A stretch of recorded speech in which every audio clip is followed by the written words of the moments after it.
સાવલી તાલુકાના કલ્યાણપુરા ગામે બુટલેગરોના આતંક મામલે ગ્રામજનો દ્વારા વડોદરા જિલ્લા પોલીસ અધિક્ષકને આવેદનપત્ર આપીને કાર્યવાહી કરવા માંગ કરાઈ છે। વડોદરા જિલ્લાના સાવલી તાલુકામાં આવેલા કલ્યાણપુરા ગામમાં કેટલાક અસામાજિક તત્વો દ્વારા આતંક મચાવતા હોવાનો આક્ષેપ સાથે ગ્રામજનોએ વડોદરા જિલ્લા પોલીસ અધિક્ષકને આવેદનપત્ર આપ્યું હતું। ગ્રામજનોએ આક્ષેપ કર્યા હતા કે આ લોકો વર્ષોથી ગેરકાયદેસર દારૂનો ધંધો કરે છે, જેમના પર ભૂતકાળમાં પોલીસ કેસ પણ થયેલ છે। અવારનવાર આ ગુનાહિત માનસિકતા ધરાવતા બુટલેગરો ગામમાં અશાંતિ પ્રસરે તેવું વર્તન કરે છે। આ અંગે સ્થાનિક પોલીસ મથકમાં ફરિયાદ આપી હોવા છતાં પણ કોઈ પણ કાર્યવાહી થતી ન હોવાના આક્ષેપ ગ્રામજનોએ કર્યા હતા। કલ્યાણપુરા ગામના છે, અમે રજૂઆત કરવા માટે આવ્યા છે કે અમારા ગામમાં જે ગેરકાયદેસર કામ અને જે દારૂનું ચાલે છે અને જે હેરાનગતિ છે એના માટે અમે સીપી સાહેબને જાણ કરવા માટે આવ્યા છે। કોણ કોણ હેરાનગતિ કરે છે? ગામના જે મુખ્ય બુટલેગરો છે, જેમ છે મધુભાઈ છે, એમના ભાઈ ભત્રીજાઓ છે ને બધા ગામમાં કઈ રીતે હેરાનગતિ કરે? ખેતરમાં પાક નુકસાની છે, પછી ગામમાં છે ને બબાલ કરે છે, પછી ફેન્સિંગના થાંભલા લઈ જાય છે, જે ઝાટકા માટે સ્ટીકો મારવા માટે આવે છે ને ખેતરમાં એને પણ કાઢીને લઈ જાય છે। અમારી એ માંગ છે કે જે ગામમાં જે ગેરકાયદેસર કામ ચાલે છે એ બધું એ બધું બંધ કરાવો અને ગામને શાંત કરાવો। ગામમાં જે આ લોકો હેરાનગતિ કરે છે એની પર તમે એક્શન લો। અમે વારંવાર ગ્રામ્ય પોલીસમાં અમે અરજી કરી છે તો પણ કે પોલીસ કાર્યવાહી કરતી નથી, એટલે અમે આગળ આવી ગયા છે। અને હું એકનો એક છું તો પણ મને મારવાની ધમકી આપે છે કે તને કાપી નાખી દઈશ ને આવી રીતે ધમકી ઘરે આવીને આપે છે। એનું નામ છે ચન્યો કે છે, પણ ઉર્ફે મુકેશભાઈ કેવા મુકેશભાઈ રાજુભાઈ ઠાકોર।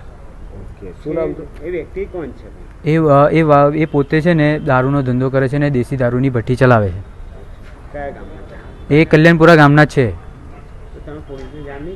અમે પોલીસને વારંવાર જાણ કરીએ છીએ, પોલીસ આવે છે, કશું જ નથી કરતી, આવીને જતી રહે છે।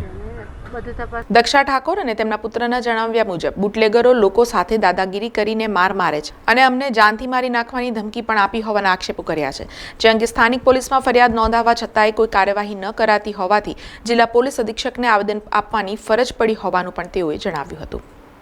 એ લોકોના ઘર આગળ એ લોકો બીમાર બકરા હોય ને તો એ રસ્તામાં નાખી દે અને પછી ગાડીઓ લઈને જતા હોય છોકરાઓ તો એની હટાવવાનું કહે તો હટાવે નહીં, એવું કહે કે છોકરા કે હટાવી દો તો હટાવે નહીં। એમનો બૈરા પણ ખાટલા ઢારીને બેસી જાય, બધું એ કરે।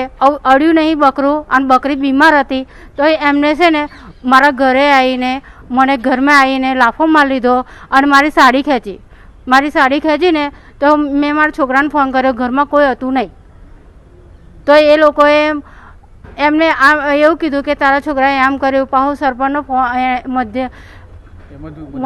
મધુ જીવનનો ફોન આવ્યો તો કે તારો છોકરો કે આવી રીતના ગાડી કે બેફામ ચલાવ, એનું બહેનું હોય, રોડ થોડા હોય છે તો બેફામ ગાડી ચલાવવાનો, એમના બહેનોને કશું નહીં કહેવાનું એમને।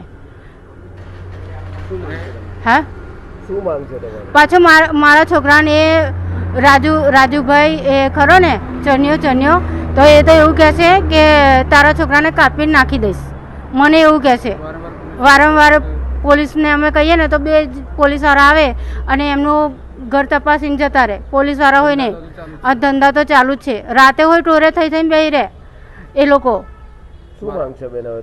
મારી તો એ જ માંગ છે કે મારો છોકરો એકને એક જ છે, જો મારો છોકરો એ છે કંઈ પણ થશે ને તો જિમ્મેદારી એ લોકોની જ રહેશે, બરાબર? અમે તો રહેવાસી તૈનાત છે, એ લોકો નહીં રહેવાસી, એ લોકો તો અહીંયા આગળ એ લોકોને રાખેલા છે, પણ અમે તો તૈનાત પહેલેથી જ રહેવાસી છે, પણ એ લોકો અમારી જોડે દાદાગીરી કરે છે અને એ લોકો બુટલેગરો જ છે એટલે એ લોકોને તો કશી એ જ નહીં, પણ અમે તો ખેતીવાળા છે અને આટલા બધા ગુના દાખલ હોવા છતાં એ લોકો અમારા પર દાદાગીરી કરે, પોલીસ અમારા પર દાદાગીરી કરે છે તો અમે કરવું તો અમારે કરવું શું?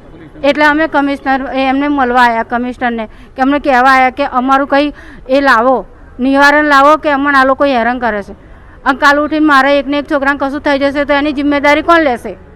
સમાચારોના સતત અપડેટ માટે TNN ન્યૂઝને YouTube પર સબસ્ક્રાઇબ કરી બેલ આઇકોન પ્રેસ કરો અને અમારી સાથે જોડાયેલા રહો Facebook, Instagram અને Twitter ઉપર।